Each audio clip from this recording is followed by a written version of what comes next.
पर भाग्यशाली हो आप जो 72 साल बाद ये जो सावन का महीना आया है, सोमवार से सोमवार तक का, कहते हैं इस सावन में जो सोमवार से सोमवार तक का सावन रहता है, सोमवार से शुरू सोमवार से विराम, अगर आपके घर में रुद्राक्ष है, आप रुद्राक्ष धारण करते हो या रुद्राक्ष अपने घर में रखते हो, तो उस रुद्राक्ष को छोटी सी कटोरी में रखकर या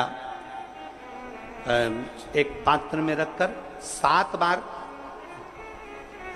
किसी भी अमावस पर, सावन में जो अमावस्या पड़ती है, ये सोमवार से सोमवार वाली सावन, इसके बाद वाले सावन का वर्णन नहीं कर रहा, हम इस सावन की बात कर रहे हैं। या तो अमावस, पूर्णिमा, त्रयोदशी, चतुर्दशी या प्रदोष, शिवरात्रि, अष्टमी, ये ऐसी तिथियां हैं जो सोमवार से सोमवार तक का जो सावन होता है, सावन में कटोरी में रखकर, प्लेट में रखकर, थाली में रखकर 7 बार अपने घर में अगर रुद्राक्ष है तो उसको बलवान बनाने के लिए इसी सावन के महीने में 7 बार तो जल, 5 बार दूध गौ माता का और 2 बार गाय का घी उस रुद्राक्ष पर लेपित करना चाहिए। और फिर उस रुद्राक्ष को धूप बत्ती हो या घर में गूगल की धूप हो, और धूप बत्ती से उस रुद्राक्ष को सिद्ध कर लेना चाहिए। कुछ नहीं आता ना, शिव का नाम लो, श्री शिवाय नमस्तुभ्यं बोलो, और उस रुद्राक्ष का स्पर्श कर कर अपने गले में धारण करते हो तो गले में, पूजन में रखते हो तो पूजन में, या किसी कार्य सिद्धि के लिए रखते हो तो कार्य सिद्धि के लिए। अगर ये सोमवार से चालू होने वाले सावन को, सोमवार से विराम होने वाले सावन में अगर हम सिद्ध कर लेते हैं तो वो रुद्राक्ष हमारे जीवन का सबसे श्रेष्ठ रुद्राक्ष हो जाता है, सर्वश्रेष्ठ।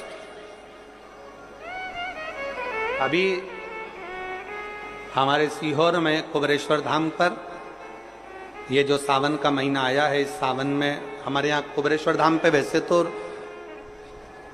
जो महाशिवरात्रि आती है, जिस समय रुद्राक्ष उत्सव होता है, उस समय पर रुद्राक्ष को सिद्ध कर लिया जाता है। पर जो सावन ये आया है, इस सावन में हमारे यहाँ प्रतिदिन बाबा के रुद्राक्ष को सिद्ध करते हैं। प्रतिदिन नियम है रुद्राक्ष पर जल चढ़ाना, दूध चढ़ाना, घृत लगाना और बाबा के रुद्राक्ष, क्योंकि इतने भक्त आते हैं उनके लिए वो रुद्राक्ष सिद्ध होना चाहिए।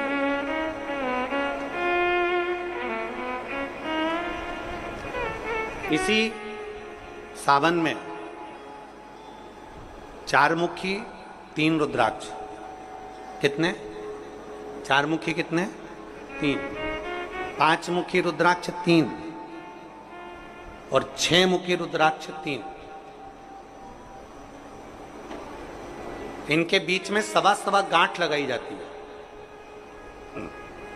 4 रुद्राक्ष कितने? जल्दी बोलो। 4 मुखी रुद्राक्ष कितने? 3। 5 मुखी रुद्राक्ष कितने? 3। 6 मुखी रुद्राक्ष कितने? 3। इनके बीच में 1.25 गांठ लगाई जाती है।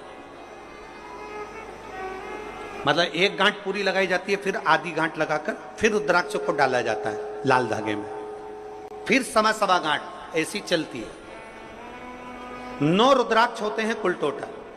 अगर ये 9 रुद्राक्ष को शंकर भगवान के शिवलिंग के पास में रखकर, ये सावन, इसको अन्य सावन में नहीं कर सकते, केवल इसी सावन भगवान शिव के मंदिर में शिवलिंग के पास उसको रखकर 7 लोटा जल, 5 बार दूध और 2 बार घृत अगर लेपन कर दिया जाता है उस माला को, और उसी माला को हम बेलपत्री के पेड़ के नीचे बैठकर अपने गले में अगर धारण कर लेते हैं तो दुनिया का ऐसा कोई कार्य नहीं जो तुम्हारे लिए हो नहीं, पक्के में होकर ही मान। उस रुद्राक्ष का इतना महत्व, ये तुम जो सहज में सुन रहे हो ना, हम फिर कहेंगे दया सिंह, जो हम फिर दया सिंह जी को धन्यवाद देंगे कि ये जो सावन के महीने की कथा लिए दया सिंह जी, ये साधारण नहीं है। दुनिया के लोग भले इसको सहजता में रख लें। 27 जुलाई 1953 में ये सावन आया था, उसके बाद 2024 में ये सावन आया। लोग तरसते हैं इस सावन के लिए कि इसमें हमें रुद्राक्ष को सिद्ध करना है, हमें इसमें बेलपत्र का पान करना है, इसमें हम जो मांगेंगे हमारा बाबा कृपा करने के लिए तत्पर रहता है। ये वो रुद्राक्ष का आनंद उठाते हैं। मैं धन्यवाद देता हूं दया सिंह जी आपको बहुत बहुत, और पूरी समिति को।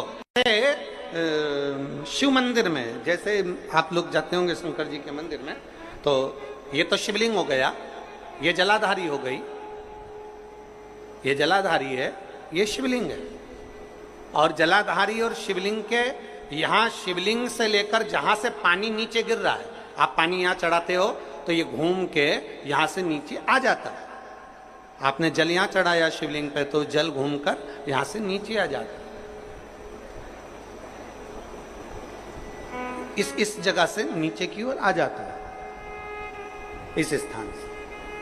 प्रयास करिए, ये जो सावन आया है 72 वर्ष के बाद, प्रयास करिए कि कितना बड़ा भी रोग है, कितनी बड़ी भी बीमारी है, आप डॉक्टर से इलाज करवाओ, पर ये जो स्थान है अशोक सुंदरी का, इस स्थान पर एक बार अपनी हथेली रखकर देखिए और भगवान शिव से पंचाक्षर मंत्र नमः शिवाय, षडाक्षर मंत्र ओम नमः शिवाय या श्री शिवाय नमस्तुभ्यम स्मरण कर कर देखिए। और एक बेलपत्र बाबा की लेकर जहां से पानी नीचे गिरता है उस स्थान पर लगाकर उसी बेलपत्र को खाइए और फिर जाकर डॉक्टर को एक बार फिर जांच करवाइए कि उस रोग में आराम कितना लगा है, उस रोग में अंतर कितना आया। सावन का ये महीना जिसमें आप भगवान शंकर की अविरल भक्ति को धारण कर रहे हो, सोमवार से सावन चालू हुआ और सोमवार के दिन सावन विराम होगा। ऐसा सावन 72 साल के बाद आया। 27 जुलाई 1953 में ऐसा सावन पड़ा था। कितनी तारीख को? जम के बोलो जरा। 27 जुलाई 1953 में ऐसा सावन पड़ा था, जो सावन सोमवार से चालू हुआ था और सावन सोमवार के दिन विराम हुआ था। 72 साल के बाद ऐसा सावन आया है जिसका योग आज है। 27 जुलाई 1953 में ऐसा सावन आया था। अब जरा किस्मत देखिए, आपका भाग्य देखिए रे छत्तीसगढ़ वालों, नजर उतरवा लेना आप कि 72 साल बाद ऐसा सावन आया जो सोमवार से चालू हुआ, सोमवार को विराम हो रहा है। 27 जुलाई 1953 में ऐसा सावन आया था और उसके बाद आज ये सावन 22 तारीख से चालू हुआ और 19 तारीख को विराम होगा, और उसमें भी सोमवार से चालू हुआ और सोमवार को विराम हो रहा है। ये शिव भक्ति है, ये अविरल भक्ति, ये भगवान शंकर की अविरल भक्ति है। आप और हमको प्राप्त हुई है, हमें मिली और तेरी भगवान शिव ने अघोर अस्त्र धारण किया इसी सावन।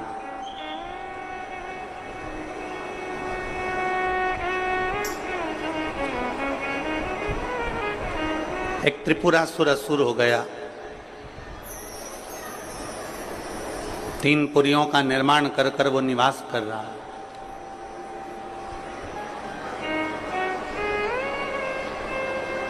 बड़ा विचित्र है वो।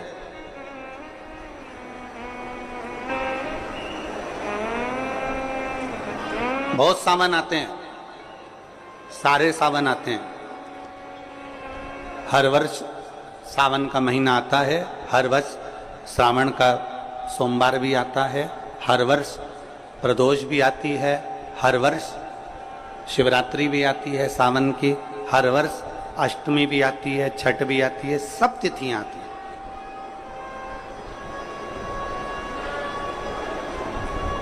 ये सारी तिथियां हर साल आएंगी, हर साल प्राप्त होंगी, पर जो योग मेरे देवाधिदेव महादेव का लगा है सोमवार से प्रारंभ होकर सोमवार के विराम का, ये सावन बार बार नहीं आता, ये सावन इतनी जल्दी नहीं आता।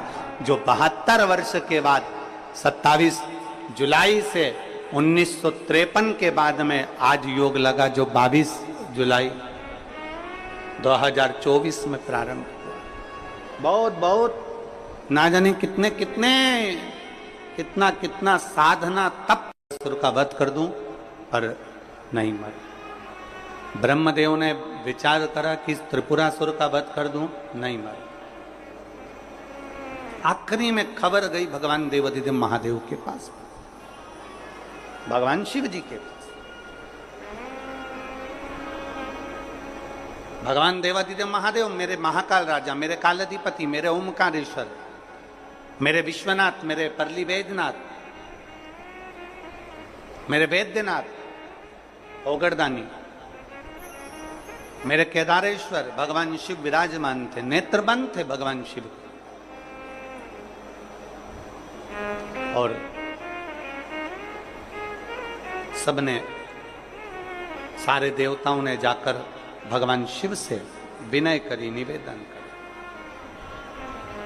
भगवान देवादिदेव महादेव से निवेदन करा।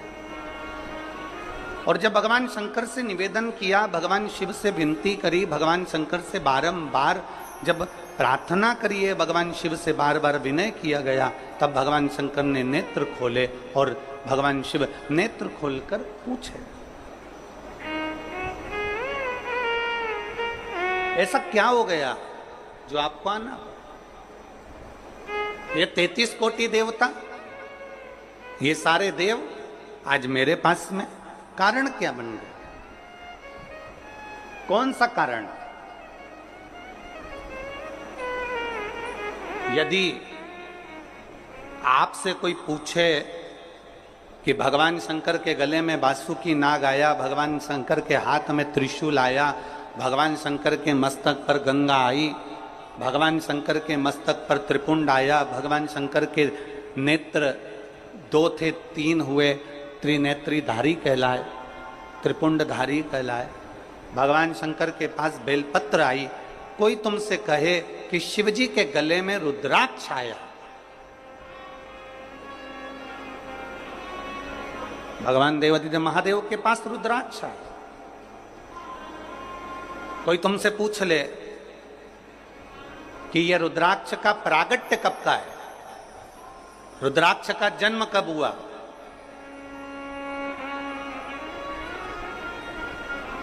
रुद्राक्ष प्रकट कब किया गया,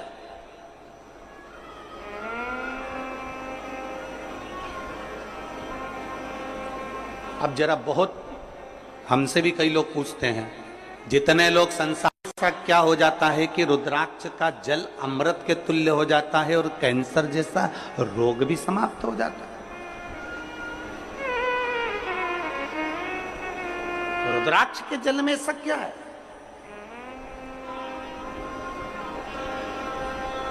एक माने पत्र में लिखा है कि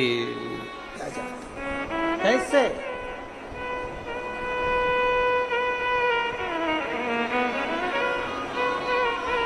शिव कथा कर रही है, भगवान शंकर का संवाद कर रहा है, भगवान देवादिदेव महादेव का चरित्र का है, शिव महापुराण की कथा कर रही है। त्रिपुरासुर असुर है, 3 पुरियों का निर्माण कर कर उसमें निवास करता है, 3 पुरियों का निर्माण कर कर उसमें निवास करता है, पर उसके प्राण जा नहीं सकते। भगवान नारायण ने प्रयास किया, वो नहीं मरा, प्राण नहीं छूटे। भगवान शंकर के ब्रह्म मुरारी, सबसे बड़ा तप और दुनिया का सबसे बड़ा आभूषण मौन रहना, ये दुनिया का सबसे बड़ा तप और सबसे बड़ा आभूषण है। हम भगवान शिव को किस तरह से रिझा सकते? और फिर निवेदन करूंगा, जितनी सरलता से, जितनी सहजता से आप शिव को रिझाओगे, उतनी सरलता से शिव रिझता है, उतनी सरल।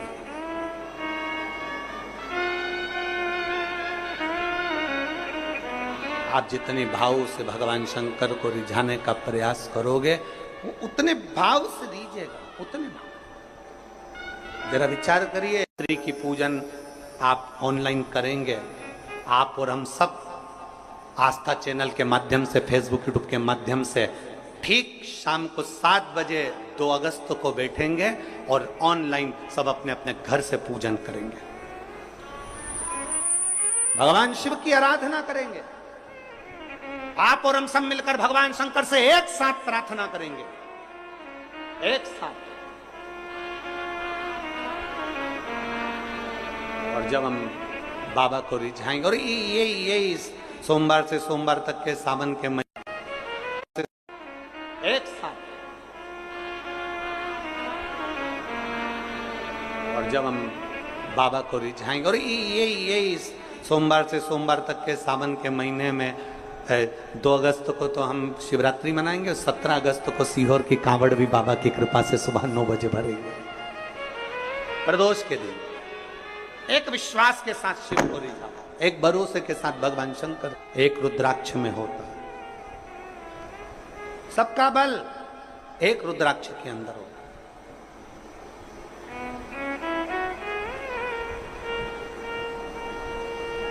कई जगह पर रुद्राक्ष पर रिसर्च किया जा रहा है। वो 2 कंपनी का नाम तो हमको स्मरण में था, मुंबई की, और 1-2 कंपनी काशी की हमारे स्मरण में, पर नाम याद नहीं आ रहा। कई जगह पर रुद्राक्ष पर रिसर्च चल रहा है कि आखिर रुद्राक्ष में ऐसा क्या होता है कि तांबे के कलश में गलाया और उसका पानी शिव जी को चढ़ाकर आचमन किया तो फल मिल जाता है, रोग मुक्ति हो जाती है, श्रेष्ठता हो जाती है। कोई बाच रहा है तो वो शिव ही बाच रहा है, इसमें कोई प्रदीप मिश्रा या कोई अन्य महाराज नहीं बाच सकता, बाचने वाला शंकर है। कथा सुन रहा है तो आप नहीं सुन सकते, आप ये 3 घंटा एक जैसे आसन लगा के कहां बैठ सकते हो?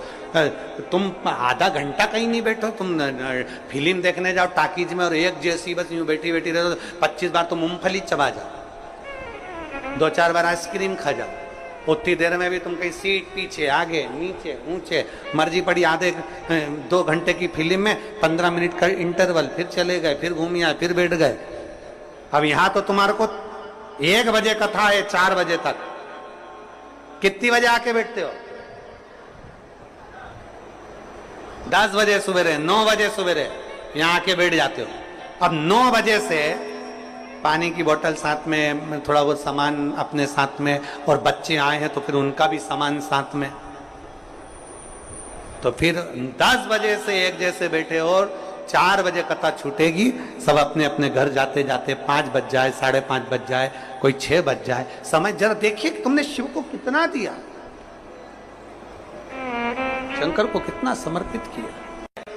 नर्मदा पुराण कहती है कि जिस नगर में, जिस कॉलोनी में, जिस सोसाइटी में, जिस मोहल्ले में, जिस क्षेत्र में शंकर का शिवलिंग रहता है, शंकर का मंदिर रहता है, वहां कभी अकाल नहीं पड़ता है, वहां शिव संभाल ले।